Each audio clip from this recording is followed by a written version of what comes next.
दोस्तों, आपका स्वागत है हमारी कहानियों की दुनिया में। यह कहानी है बारिश की कहर की कहानी। कुछ ऐसी थी जो गांव के उस कोने से शुरू हुई जहां न कोई ठीक सी सड़क थी और न ही पक्के मकान, बस मिट्टी के घरों में रहने वाले लोग, चूल्हे पे खाना बनाने वाले लोग थे। आसमान की हर बूंद को ईश्वर को वरदान मानते थे। उसी गांव में रहती थी करी नाम की लड़की।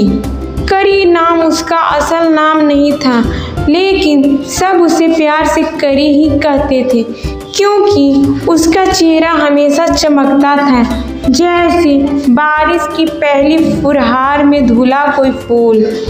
करी बचपन से ही थोड़ी अलग थी।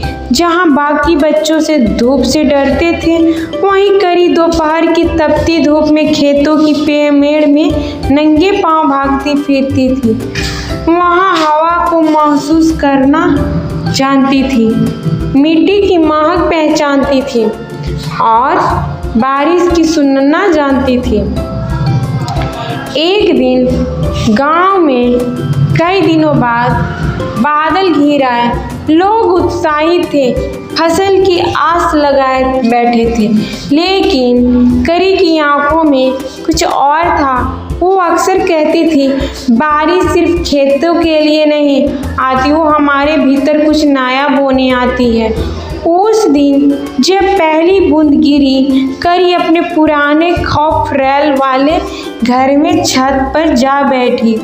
उसके चेहरे पर मुस्कान थी, बाल भीग गए रहे थे, उसकी आंखें बंद थी और वो बारिश की हर कतरे को आत्मा में महसूस कर रही थी। नीचे से उसकी माँ ने कई बार पुकारा कि छत से फिसल सकती है, उसे सर्दी हो जाएगी, लेकिन करी को किसी की आवाज़ सुनाई नहीं दी। वो बस बादलों से कुछ कह रही थी। उसे ऐसा लग रहा था कि हर बूंदे एक कहानी है, हर गरज में कोई छिपी हुई पुकार है। उस दिन बारिश बहुत देर तक होती रही और करी वहीं बैठी रही। जब बारिश थमी तो घर नीचे आई, लेकिन अब वो वैसी नहीं थी जैसी पहले थी। उसके चेहरे पर एक शांति थी, जैसे उसने कोई उत्तर पा लिया हो।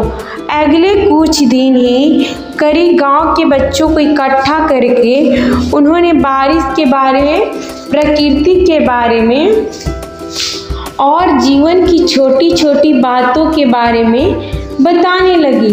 वो कहानियाँ बनाती, मिट्टी से खिलौने बनाती और हर बच्चों को सिखाती। असली खुशी वही है जहाँ दिल से सदा और आंखों का आकाश से जुड़ी हो।